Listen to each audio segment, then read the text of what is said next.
What's going on, y'all? Machiavelli Mills TV. So I wanted to talk about a story that I saw. I first became privy to from watching Nightcap with Shannon Sharp, aka Uncle Shannon, and Chad Ochocinco, aka Chad Johnson.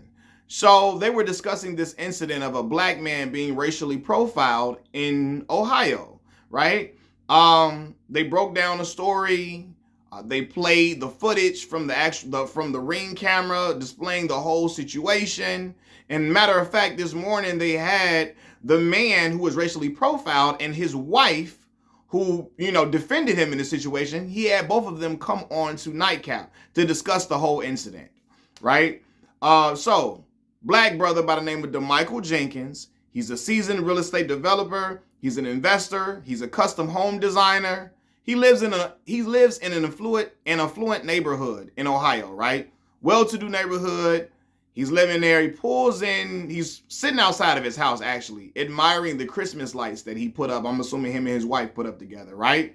And as he's in the car, he sees a woman and her two kids in his driveway. So he asks her, hey, are you looking for someone? And he says he doesn't think much of it because he's like, yo, he has kids, his kids in and out of his home a lot, you know what I mean? His kids got friends and so on and so forth. So he's just wondering like, oh, are they looking for somebody or something like that? So the woman turns to him and she says, do you live here? And he says, yeah, I actually do. She says, I don't think so. I don't think so, right? And so he's like, yo, he's confused. Like, hold on, wait a minute. How you telling me I don't live here? But he didn't say nothing. He pulls into the driveway of his home. And she starts getting her kids, Ashley had a baby in a stroller, take a baby out the stroller, right? And runs off screaming and hollering, help, help, help, help, hollering and yelling, acting like this man is getting ready to attack her. Acting like he is chasing her, like he is running after her, about to do something to her, right? Now, again, this is crazy. So she comes back with her husband, and she tried to explain he's a man out here and da-da-da-da. She like, yeah, that's my husband. He lives here. That's why he was here. He lives here, right? He was pulling into his home where he lives. And you acting like he's trying to do something to you and trying to harm you and acting like he's in the wrong for being in his neighborhood. And you just, no, I don't think so. I don't think so. You can't believe he's living here. You can't believe he's a guy who's here at all. Like, you just like, you don't live here. What the hell? Then she, they calling police and all of that. Like, listen, man. See, this right here. And so when he comes out, because the wife comes out the house first. And the reason why is because he know police been called. He don't want the police. First of all, he don't know if in the middle of arguing with them, going back and forth with them, is if the police pull up, we all know as black folks in this country, when the white woman called and say the black man was chasing her and all of that, y'all know what's going to happen. He's going to be looked at as the aggressor, as the predator. She going to be the victim. That police might pull up shooting. So he stay in the crib like, hold on, man. No. So his wife comes outside and she's having a discussion with him. Like, no, he lives here, whatever. And so I'm trying to remember the video. I think he come out too, right? He comes out. And she was like, I'm the woman like, oh, sorry, I didn't know, she's trying to downplay it like it's no big deal of a situation and acting like, hey, this could have happened to anybody. No. We're not going to do that because black men have had, like, they've been killed from stuff like this. Black men have had their lives taken from them from situations like this, right? From a white woman crying foul, acting like something happened to her. And then police, a lot of people ain't trying to investigate the situation, or there is no evidence to really investigate the situation. And a black man has his life taken from him unjustly, right? Thank God that we got technology like ring cameras and stuff. Thank God we have that. But this situation could have went far left. All because this woman was in this man's driveway as he's looking outside of his house admiring the Christmas lights. Because again, this took place in November. The footage is now circulating now because they put it in the community face group. They put it in the community Facebook group that they have the Damichael Jenkins and his wife, right? They both, put the footage in the community Facebook group. And because they recognize, hey, listen, we gotta, this could, as a black woman, she knows her husband was in immediate danger, right? And so she like, yo, let's spread what's going on around here. Let's show everybody what's going on, because this can't happen again at all. They are black. They a black couple. They live there. They belong there. They're not in the wrong space. They're not in the area. Some place they're not supposed to be in. And to make matters worse, again, I always feel like at night, it was like, he said it was like around 6 p.m. I don't know. Sometimes I feel like strange things could, like she could put that in the back pocket. It was nighttime. I was afraid. It was getting dark outside. She could have used that to her, what's the word I'm looking for? She could have used that as part of her story, and no, ma'am, you in his driveway and telling him he don't live there. Huh? And then after the following situation, she gave that little, oh, sorry. It was no effort to really make an extended, because something like that, there needs to be a nice substantial sorry, because you have to recognize you possibly put this man's life in danger. You could have put his life in danger.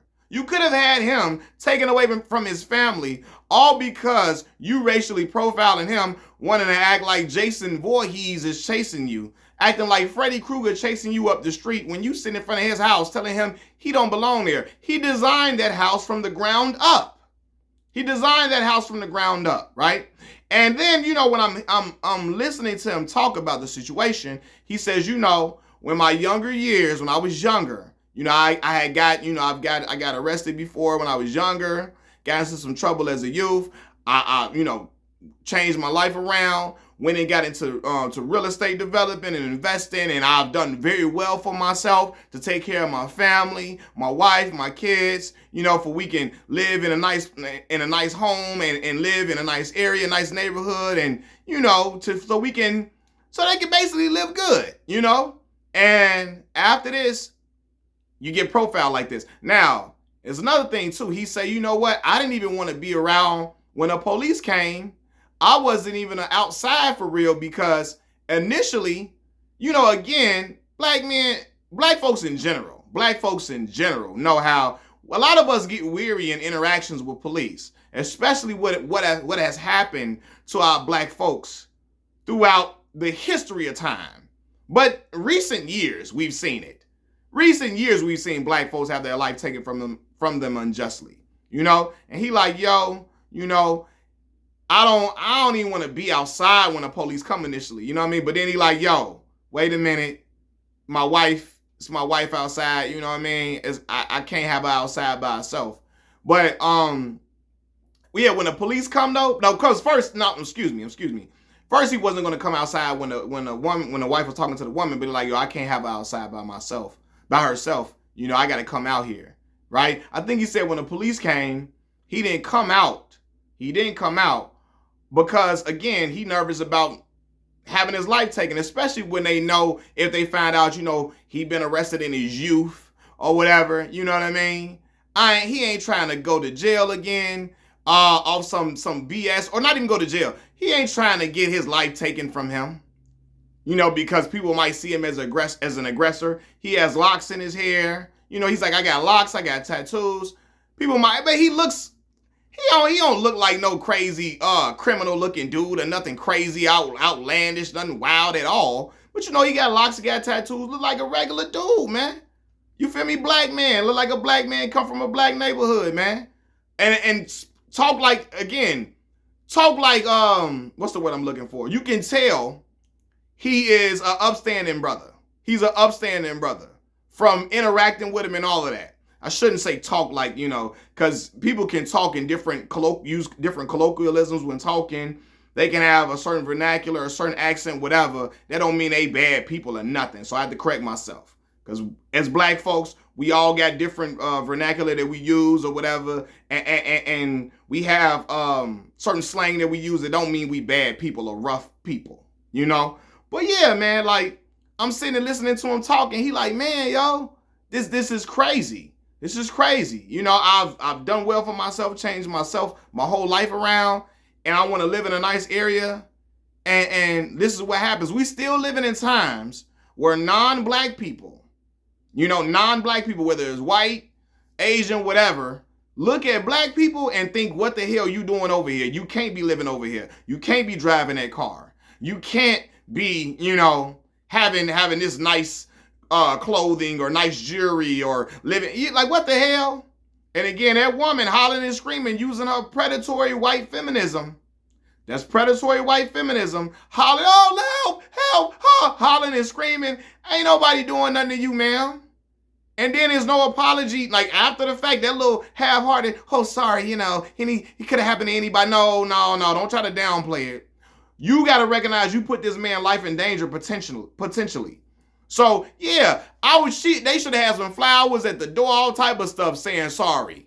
You feel me? They say the homeowners association hasn't responded to their grief from this at all. They haven't responded to it at all. They ignored the whole situation.